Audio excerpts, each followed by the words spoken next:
Radio UNAM es un medio que promueve el diálogo, la diversidad y la libertad de expresión en un marco crítico y respetuoso. Los comentarios expresados a lo largo de su programación reflejan la opinión de quien los emite, mas no de la radiodifusora.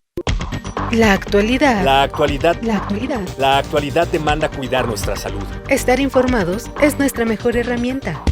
Hipócrates 2.0. Investigación y vanguardia en salud. Una producción de Radio UNAM y el Programa Universitario de Investigación sobre Riesgos Epidemiológicos y Emergentes. PUIRE. Hipócrates 2.0.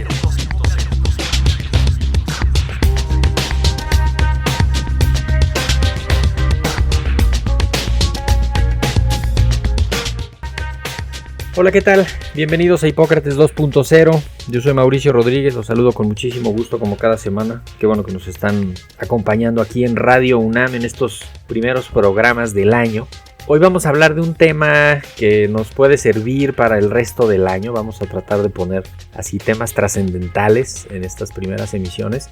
Vamos a platicar sobre inteligencia emocional, pero vamos a tratar de hacer una lectura crítica a este término tan banalizado, tan mal utilizado, y para eso pues invitamos a una experta destacadísima de nuestra universidad, a la doctora Oliva López Sánchez. Vamos a escuchar su cápsula curricular y regresamos para platicar con ella. La doctora Olivia López Sánchez es psicóloga egresada de la Facultad de Estudios Superiores Iztacala de la UNAM. Posteriormente, realizó la especialidad en estudios de género, maestría en psicoterapia y doctorado en antropología médica. En su trabajo profesional, destacan sus estudios socioculturales de las emociones y el cuerpo, así como la historia cultural de las emociones y la educación sentimental. Ha recibido diversas distinciones, entre las que destaca el reconocimiento Sor Juana Inés de la Cruz, por su trayectoria académica y de investigación en la UNAM. Tiene 34 años como docente e investigadora en la Facultad de Estudios Superiores Iztacala de esta casa de estudios.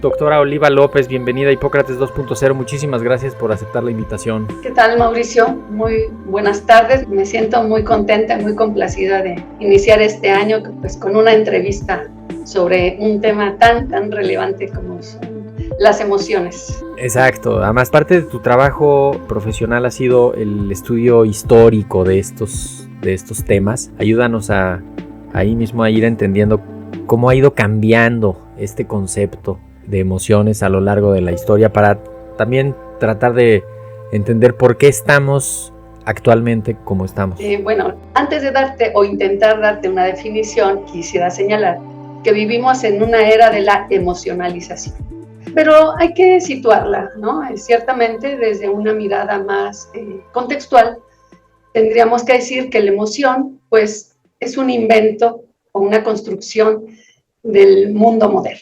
Surge como resultado de la estabilización de las ciencias de la conciencia. Y estoy refiriéndome a la psicología experimental, la psicofisiología y la propia medicina experimental. Pensamos en Claude Bernard, que en 1865 pues, inaugura lo que se conoce como el método experimental en la medicina. Pero en el 19 hay un cambio radical. Entonces, ya no se hablará solo de pasiones, se hablará de emociones como este constructo científico y que además va a ser accesible, es decir, se va a poder evaluar, explorar esa vida interior, esa vida moral a través del propio cuerpo. Y ahí entonces empieza el inicio del concepto de la mano de la psicología, la medicina experimental. Sí, toda la parte de salud mental. Me imagino que en términos generales las pasiones tenían una connotación hasta cierto punto negativa, porque era como que te ganara el arrebato, o también se necesitaba esa bravura para hacer alguna proeza o para vencer algún obstáculo. Pero cuando ya se dan cuenta de esto de las emociones, incluso estabas describiéndolo y pensé que incluso podían ser inducidas, ¿no? Para explicar las pasiones se usaba el modelo hidráulico, que es una explicación absolutamente hipocrática. Si pensamos que en ocasiones decimos, monté en cólera, me inundó la ira, me quemó el cuerpo, usamos esas expresiones, ese es el modelo hidráulico, es decir, la pasión como algo que llega de afuera. Perdón, me acordé que dicen, me hierve el sangre. alma. Sentí que me hirvió la sangre y no me pude controlar. Es decir, la pasión es una provocación de afuera, tu cuerpo se inunda, entonces ya no hay control. Y la pasión, patología, justo se veía como algo negativo, como algo que podía llevarte a una mala acción, a un crimen, a una guerra. En cambio, la emoción, como es una respuesta orgánica, fisiológica, y con los avances se va a decir psicofisiológica, por lo tanto es regulable. Y además, mientras que a la pasión no aparece la noción de voluntad, porque es un término moderno, la emoción va a tener una característica, que es la voluntad. Por lo tanto, el control. Y de ahí entonces, que si está en el cuerpo, que si es interior, hay una posibilidad de ajuste, de manejo, de control, de voluntad. Y esas serán las bases fundamentales sobre las cuales empieza a tener un derrotero el concepto de emoción. Para William James decía que estaba por verse en qué parte del cuerpo estaba. Él todavía no desarrollaba esta idea cerebralista de la emoción. Eso se estaba cocinando por otro lado, y ahí podemos tener otro contemporáneo suyo, John Martin Harlow, que es conocido por el caso Phineas Gage. Esta historia de un capataz joven en el sur de Belmont que sufre un accidente dinamitando un terreno para construir vías. Una barreta sale volando y le atraviesa el cráneo y le sale por la mejilla. Para asombro de todos los que estaban allí, el joven Phineas Gage no solo no murió, no perdió el conocimiento. Lo atienden y el tipo regresa a trabajar, pero empieza a tener una modificación en su comportamiento. Antes del accidente era amable, gentil, hasta obediente, ¿no? Después del accidente se tornó un tipo irascible, poco tolerante, grosero, y lo despide. Bueno, vive muchos años, pero finalmente muere, y Harlow estaba muy interesado que qué había pasado en ese antes y después, en ese cambio repentino. Le pide a la familia que le donen el cráneo del señor Gage y hacer sus análisis, y para la época de un poquito adelante William James, él empieza entonces a hacer ese análisis y encuentra, lanza sus primeras hipótesis, y es como el cerebro fue tocado en un sector, el hipotálamo, donde ahí se controlaban las emociones. Entonces es fantástico porque van a ser los primeros acercamientos de la teoría modular, que por supuesto ya tiene otro antecedente, que es la frenología. Entonces es interesante cómo se van sumando todos estos avances, estas teorías de la mente, de la explicación de la conciencia, para dar lugar a la emoción, pues como la va a retomar muchos años después también el mismo Darwin, y 100 años después, Paul Ekman, Antonio Damasio. Entonces, tiene en verdad una larga data. Y aquí William James tiene, como para que se entienda, o quienes nos están siguiendo en el programa entiendan, qué es eso de la emoción como quebranto orgánico, ¿no? Suena muy teórico. Bueno, él tenía muchas frases, William James, pero hay una que es reveladora, muy didáctica. Decía, no lloro porque estoy triste porque lloro. Lo que refleja allí es que la emoción es una respuesta periférica. Ante un estímulo viene un quebranto orgánico, sea de llanto, de huida, sea te paralizas, ¿no?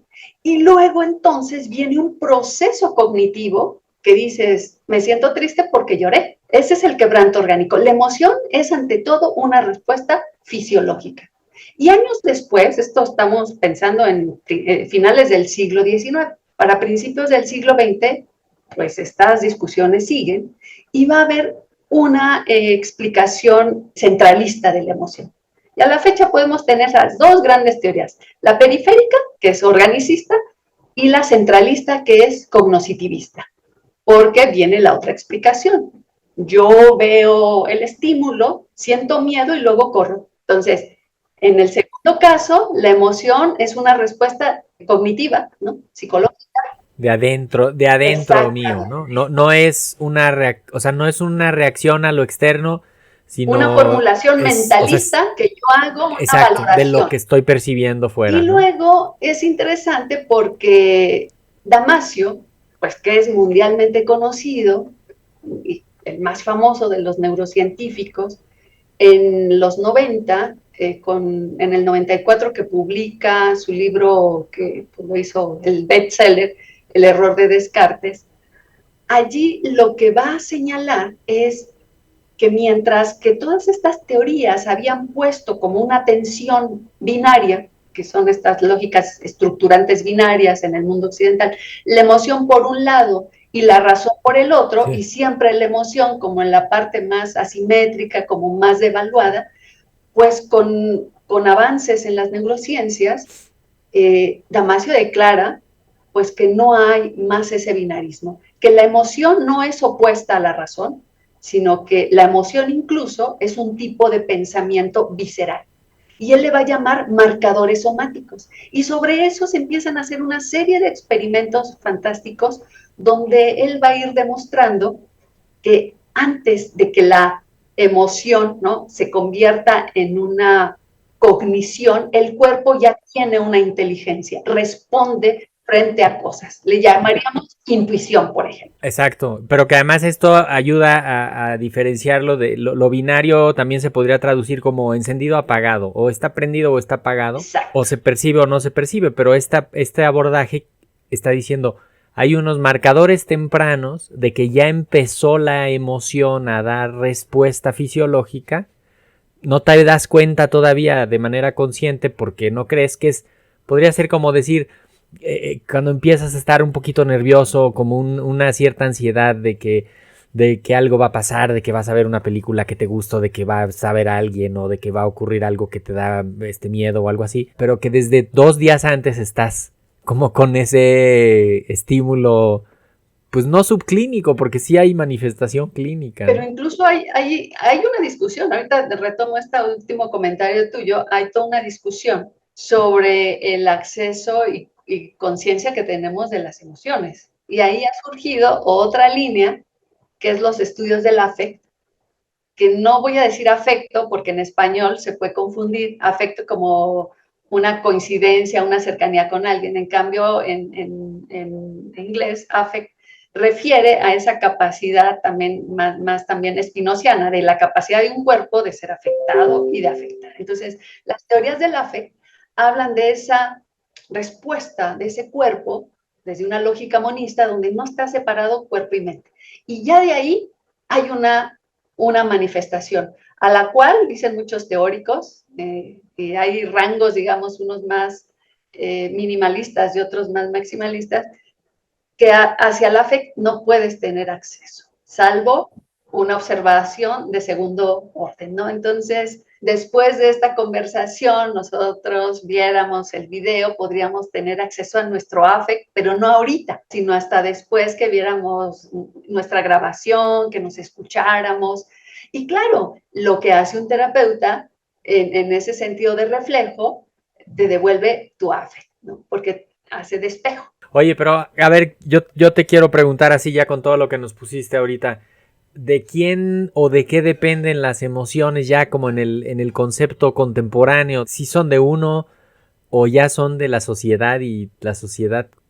Ya ¿de quién dependen las emociones? Aunque las emociones conciernen al yo, aunque su expresión y digamos y la expresión está regulada por el mundo social, no deja de tener en su experiencia, que es la parte corporal sensible, no deja de estar o de acontecer en ese entrecruce entre las relaciones sociales y colectivas. Es decir, lo que sentimos y lo que expresamos de lo que sentimos, experiencia y expresión de las emociones, si bien son procesos psicofisiológicos, no podemos negar que rebasan al yo, que rebasan al individuo en su expresión y que están reguladas por la sociedad, por la cultura en la que se habita, por el género al que te ascribes, por tu nivel educativo, por tu bagaje cultural. Es decir, rebasa y es una interfaz del individuo con lo social.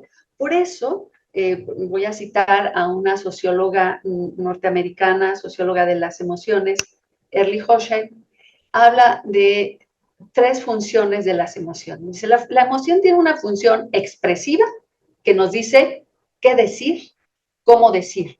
Una función normativa que nos dice cuánto sentir, dónde sentir. Y una función política, qué intención tiene mi expresión emocional. Y aquí te quiero poner ejemplos en cada caso. Entonces, la función expresiva. Ella le llama las feeling rules, ¿no? Como si vas a una fiesta, si vas a ponerte contento, contenta, vas a bailar, pero no te vas a poner a llorar, ¿no? Eso puede ser disruptivo, de la misma manera que no podrías llegar a un velorio a carcajada abierta, ¿no? Es decir, hay normas que regulan. Entonces, la vida emocional también es regulada en función de las expectativas sociales e incluso en una misma, no sé, país, nuestro México que es diverso, plural, pues las funciones emocionales, las expresiones emocionales son diversas, hasta por edad. O sea, un niño puede hacer una expresión emocional así de berrinche, pero eso, y no pasaría gran cosa, se entiende o hay cierta permisividad, pero si lo hace un adulto, pues ya está evaluado, digamos, como fuera de contexto. Entonces, de eso, digamos que dependen las emociones, incluso también del género. Hay emociones que están vinculadas con los roles. O sea, sin una vida emocional no se conformarían las identidades y roles de género. Y que también tiene un lado ahí como pues, negativo, ¿no? Porque esto hace que, por ejemplo, muchas emociones que deberían de sentir y administrar los hombres, no se dan permiso porque la sociedad no. De hecho, por ahí quería que nos fuéramos como a hablar de la emocionalidad y del gozo estético, de la relación entre emoción y experiencia. Y lo remito con algo que vivimos durante COVID.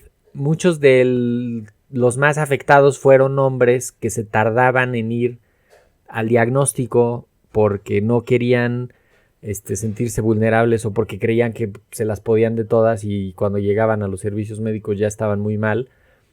O de los que no se sabían diabéticos, pues hasta ese momento que se acercaron a los servicios médicos. O sea, esta sensación de no querer sentirte vulnerable también puede hacer que te quedes, pues que no administres bien tus emociones, ¿no? Sí, bueno, existen varias preguntas. ¿Qué es la emocionalidad? La emocionalidad, desde mi perspectiva, y tengo que también ya posicionarme, yo soy antropóloga, soy psicóloga y en la empiria historiadora cultural, puedo decir que desde ahí, pues la emocionalidad es un proceso sociocultural, contextual, situado. Es decir, lo que vamos sintiendo está regulado por un tiempo y un contexto, pero también una situación. Entonces, el contexto sería como esos grandes nodos estructurales que nos van marcando la institución familiar, la institución médica, la institución educativa, pero la situación es lo que te enfrentas en el momento. Un sismo, no sé, el choque del metro en la línea dorada, qué sé yo, esos tremendos accidentes, eventos. Y que entonces viene una respuesta emocional que si bien puede ser, aludiendo a los psicólogos que hablan de emociones primarias, que no son aprendidas, sino que son universales, de todas maneras, si tú le preguntas a la gente en esas condiciones de miedo, de angustia, Pues si es una mujer y tiene hijos, piensa en sus hijos antes que en ella misma. Si es un hombre y puede estar soltero o casado, va a pensar en que se tiene que salvar, ¿no? Y no estoy diciendo que sea egoísta, quiero decir que hay roles estructurantes que hablan de que la emocionalidad también está anclada con esas formas, ¿no? Entonces, hay una historiadora que se llama Joan Burke, y ella tiene un libro fantástico sobre historia del miedo. Entonces, no solo indagó el miedo en siglos anteriores, sino que en el siglo XX se fue a preguntarle a hombres y mujeres qué les daba miedo. Y ella encuentra que el miedo, considerada desde Darwin, pasando por Ekman, es una emoción básica, es una emoción primaria, sobre lo cual yo tengo mis dudas, si podemos clasificarlas así. Ella encuentra que las mujeres les daba miedo que les pasara algo a sus hijos, a sus maridos, a sus familias. Y cuando hacía la misma pregunta, a los hombres les daba miedo perder su trabajo, perder su estatus, perder su condición económica, sí, para mantener a su familia. Lo que te quiero decir con esto es que entonces la emocionalidad es un proceso que se vive en lo orgánico, se procesa en la cultura y se significa en un contexto. Entonces tiene estos distintos niveles ontológicos de realidad y dependiendo de dónde querramos estar, de acuerdo a nuestra disciplina o enfoque, pues va a emerger como una manera de verlo, ¿no? Para mí la emocionalidad es eso. Oye, Oliva, quiero en estos últimos minutos que le ayudemos a la audiencia cómo vincular, bueno, primero reconocer que las emociones tienen una relación también con la salud mental, ¿no? Y que hay algunos aspectos de alteraciones en la salud mental que pueden estar vinculados a las emociones y al mismo tiempo cómo advertir estos indicadores tempranos de que no se están gestionando bien las emociones o de que las emociones están empezando a interferir con la funcionalidad social, afectiva, con la familia, con los amigos. ¿Dónde están los límites entre lo normal y lo patológico? No los vamos a establecer en los siguientes 2 minutos, pero que se lleven algo como práctico, que digan, pues sí, me voy a fijar en esto, puedo hacer tal cosa. Claro. ¿Por dónde? El tema de las emociones, yo primero quisiera como poner como un llamado, un subrayado. No nos sintamos autorresponsables de nuestras emociones. Porque si consideramos lo que he tratado de comentar o de compartir en este momento, si las emociones están atravesadas por esas expectativas sociales, luego mis emociones no son necesariamente mi responsabilidad. Entonces, si yo siento tristeza, angustia, miedo, depresión, es un llamado para mirar también cómo está mi vida, cómo está, qué lugar ocupo en esta sociedad. Y eso me permitiría entender que a lo mejor mi depresión se debe no solo a una déficit de manejo, a una falta de resiliencia, a una falta de habilidades blandas, sino que hay una condición contextual, pues que me pone allí, ¿no? Y que sí es importante tener un manejo de las emociones, pero no como un control de daños, sino entender que son sobre todo un recurso y una manera de entenderme y de entender al individuo, al sujeto social humano, en un contexto más amplio, social y económico. Porque la salud mental requiere estas explicaciones no de contexto, sino de ontología, para no responsabilizarnos en la primera persona de nuestra salud mental. Hay otras cuestiones como bienestar que dependen y definirán la salud mental de una población. Sí, pero que sí hay un elemento individual donde hay un área de acción y de control que puede tener el individuo. También podría interpretarse mal y pensar, pues es que todo me viene de fuera y yo no soy responsable de nada y entonces también ahí se suelta esa parte de la responsabilidad y se transfiere a otros, que no sería tan adecuado, sino asumir que estamos inmersos en esto, que son muchos los estímulos y las condicionantes que nos pueden afectar, y la reacción que vamos a tener a esto. O sea, lo ideal sería estar pensando en eso. De hecho, decíamos que el programa se iba a titular Inteligencia Emocional, una lectura crítica. A ver, ¿existe la inteligencia emocional? ¿Con qué quiere cerrar? Bueno, la inteligencia emocional es un concepto que acuñó Daniel Goleman en 1995, pero solo quisiera señalar que siendo él, sobre todo periodista y comunicador, llama la atención que haya sido él y no el precursor de este concepto quien lo hizo famoso. Ahí ya tiene un uso como commodity, un uso de cambio, un uso comercial que tiene toda una implicación en este sistema neoliberal que no solo es económico, sino también es cultural y estructura subjetividades, ¿no? Pero por supuesto que el manejo de las emociones es fundamental, esa gestión para poder convivir. O sea, finalmente la gestión emocional también nos habla de esa salud mental y no es ahora imputarle afuera, bueno, yo soy así porque el medio me hizo así. No estamos en determinismo.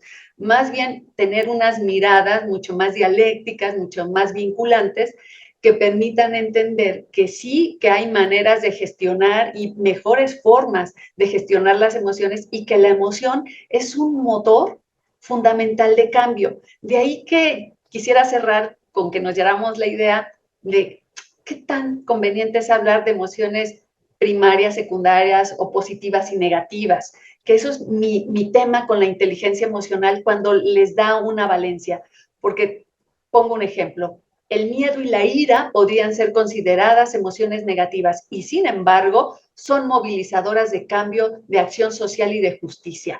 Versus la felicidad, que es una emoción positiva, puede ser una obturadora de una postura crítica frente al mundo. Entonces, digamos que está bueno el manejo, pero pensemos que hay mucho que trabajar por allí. Pues sí, con eso podemos cerrar. Muchísimas gracias, Oliva López Sánchez, psicóloga, maestra, doctora en antropología y muchísimas gracias, Oliva, por haber estado acá en Hipócrates 2.0. Pues con un agradecimiento, Mauricio, muy, muy rica charla y desearles un excelente año 2024. Un abrazo para ti, tu audiencia y pues nada. Encantada de estar acá contigo. Muchísimas gracias. Pues con esto nos tenemos que ir. Me despido. Yo soy Mauricio Rodríguez.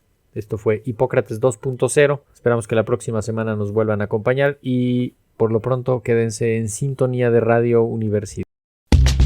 Hipócrates 2.0 es una producción de Radio UNAM y el Programa Universitario de Investigación sobre Riesgos Epidemiológicos y Emergentes, PUIRE, coordinado por el Dr. Samuel Ponce de León. Te esperamos la próxima semana. Hipócrates 2.0 Radio UNAM. Experiencia sonora.